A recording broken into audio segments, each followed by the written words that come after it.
Good morning everyone. Myself Gurjeet Kaur from SVM Malerkotla. Today I am going to discuss with you the topic fractions of class 7. So let us start. So first of all, you should know that what is a fraction. Fraction is a part of the whole. ठीक है, fraction क्या होता है? एक पूरी चीज का जो part होता है, part of the whole. ठीक है, जैसे कि suppose ये कोई सर्कल है, ठीक है, तो इसको मान लो हम 4 पार्ट्स में डिवाइड कर दे और मान लो एक शेडेड है, तो हम इसको फ्रैक्शन फॉर्म में कैसे लिखेंगे? 1/4। मतलब ये पूरे होल का कुछ हिस्सा, उसको बोलते हैं फ्रैक्शंस। तो जैसे यहाँ पे मैंने कुछ एग्जांपल भी लिखी हुई है। 1/5 जैसे हम बोलते हैं 1/5, हाफ, 2/3, 1/4, ये सब क्या है? फ्रैक्शंस। नेक्स्ट यहाँ पे मैंने देखो एक डायग्राम के वे में आपको समझाने की मैंने कोशिश करी है फ्रैक्शन को। जैसे अगेन वही एग्जांपल आ गई, सर्कल। तो सर्कल को 5 आप देखो 5 इक्वल पार्ट्स में डिवाइड किया हुआ, जिसमें से ये वाला शेडेड है। तो इस तरह के क्वेश्चन भी आ जाते हैं। मान लो आपको इसको फ्रैक्शन फॉर्म में लिखना है, तो क्या करोगे? जो टोटल है वो आप नीचे लिखते हो फ्रैक्शन के, और ऊपर जो शेडेड है वो ऊपर। तो क्या बन गया ये? 1/5। तो हम क्या कहेंगे कि 1/5 part of the circle is shaded, या फिर हम इसको वर्ड्स में कैसे बोल सकते हैं कि 1/5 of the circle is shaded. ठीक है, नेक्स्ट यहाँ पे भी मैंने कुछ और डायग्राम्स दिखाई हुई हैं। सपोज इसके आपने फ्रैक्शन फॉर्म में लिखना है, तो कैसे लिखोगे? इसको काउंट करो। जैसे ये टोटल कितने हिस्से हैं? 1 2 3 4 5 6 7 8। ठीक है, तो मैं यहाँ पे फर्स्ट सर्कल की बात कर रही हूँ। जैसे यहाँ पे 8 पार्ट्स हैं, ठीक है, तो 8 हम नीचे लिख लेंगे और ऊपर हम लिखेंगे जो शेडेड है। तो कितने हैं? 1 और 2 पार्ट्स जो शेडेड। तो इसकी फ्रैक्शन क्या आ गई? 2/8। इसको हम सिंप्लीफाई भी कर सकते हैं अगर ये दोनों किसी सेम टेबल में आते हैं। जैसे 2/8 ये दोनों 2 के टेबल में आते हैं, तो आप इसको सिंप्लीफाई कर लो। 2 1 2, 2 4 8, यानी कि कितनी फ्रैक्शन शेडेड है? 1/4। ये सिंपल फॉर्म में आ गया। ठीक है, तो आपको ये भी पता होगा जो ऊपर वाला होता है फ्रैक्शन के, जैसे आपको पता है 2 पार्ट्स हैं। एक ऊपर होता है नंबर, उसको बोलते हैं न्यूमिनेटर। ठीक है, हम n से शॉर्ट फॉर्म में n से डिनोट कर देते हैं, और जो नीचे वाला नंबर होता है उसको बोलते हैं डिनोमिनेटर। ठीक है, इसको शॉर्ट फॉर्म में हम d से भी लिख देते हैं। तो नेक्स्ट जो टाइप्स ऑफ फ्रैक्शन है, फ्रैक्शन की जो मेन टाइप्स यहाँ पे बताई हुई हैं। प्रॉपर फ्रैक्शन, ठीक है, देन इज इम्प्रॉपर फ्रैक्शन होगी, फिर एक मिक्स फ्रैक्शन होती है, like fraction, unlike fraction, equivalent fractions. तो सबसे पहले इसमें जो मैंने बेसिक टाइप्स लिखी हुई हैं, जैसे प्रॉपर फ्रैक्शन।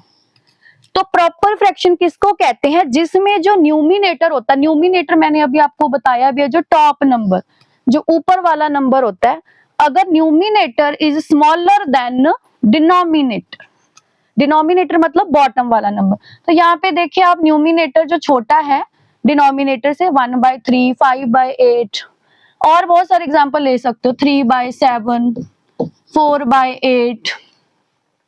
तो इन सब में क्या है? जो न्यूमिनेटर है वो छोटा है और डिनोमिनेटर बड़ा है, तो ऐसे नंबरों को बोला जाता है प्रॉपर फ्रैक्शंस। नेक्स्ट आ गया इम्प्रॉपर फ्रैक्शंस। इम्प्रॉपर फ्रैक्शन में क्या होता है? जो डिनोमिनेटर है वो छोटा होता है, denominator is small than the numerator. ठीक है, यहाँ पे देखो जैसे 7/3, 4/3, और कोई भी आप ले सकते हो 6/5, ठीक है, 4/2। तो इसमें आप देख सकते हो कि जो डिनोमिनेटर है that is small than the numerator, तो इनको बोलते हैं इम्प्रॉपर फ्रैक्शन। नेक्स्ट आ गया मिक्स फ्रैक्शन या मिक्स्ड नंबर्स। ठीक है, तो इसमें क्या होता है? इसमें आगे वाला हिस्सा होता है दैट इज होल नंबर, और साथ में एक फ्रैक्शन होती है। तो इस तरह के फॉर्म में जब हम लिखते हैं तो इसको बोलते हैं मिक्स्ड नंबर या मिक्स्ड फ्रैक्शंस। नेक्स्ट मैंने ये पिक्चर के साथ आपको दिखाया हुआ है लाइक फ्रैक्शंस। तो इसमें आप देख सकते हो, जैसे पहले में क्या है, कितने टोटल 8 पार्ट्स है, जिसमें से 1 शेडेड है, तो इसको हमने क्या लिख दिया? 1/8। सिमिलरली उसको 2 शेडेड है, तो क्या लिख दिया? 2/8। तो इसको लिख दिया 3/8। तो आप देखिए कि ये सब का डिनोमिनेटर सेम है, दैट इज 8 8 और इधर भी 8। तो ऐसे फ्रैक्शंस को क्या बोलते हैं? Like fractions. जिनका डिनोमिनेटर सेम हो उनको बोलते हैं like fractions. Next, unlike fractions. Unlike fractions कौन से होते हैं? जिनका जो डिनोमिनेटर है वो सेम ना हो। जैसे आप इस पिक्चर के फॉर्म में देखिए, इसकी जो फ्रैक्शन बन गई 1/3, ठीक है।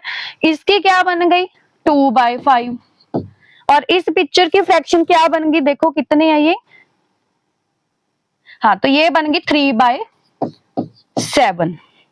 तो अब आप तीनों फ्रैक्शंस में देखिए कि डिनोमिनेटर तीनों में ही अलग है। इसमें 3 है डिनोमिनेटर, इसमें 5 है, इसमें 7 है। तो तीनों में जो डिनोमिनेटर अलग है, तो ऐसे फ्रैक्शंस को क्या बोलते हैं?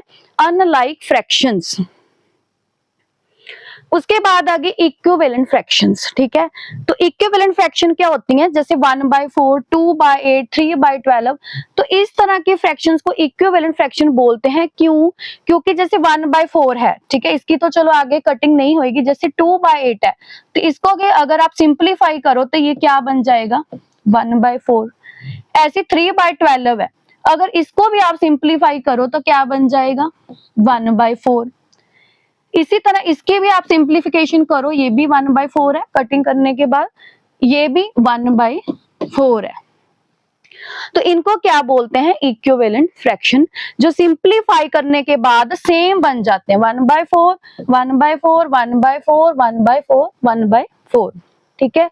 तो नेक्स्ट आ गया सिंपलेस्ट फॉर्म। फ्रैक्शन का सिंपलेस्ट फॉर्म क्या होता है? जैसे फॉर एग्जांपल, मैं आपको एग्जांपल के साथ समझाती हूँ। जैसे है 6/12, तो ये जो फ्रैक्शन है अभी सिंपलेस्ट फॉर्म में नहीं है। क्यों नहीं है सिंपलेस्ट फॉर्म में? क्योंकि जो 6/12 है अभी भी इसकी आगे जो कटिंग हो सकती है। क्यों? क्योंकि ये दोनों सेम टेबल में आते हैं, ठीक है। तो कौन से टेबल में आते हैं? ये 2 के टेबल में, ठीक है। तो जैसे 6/12 है, तो कितना होएगा? 2 3 6, 2 6 12।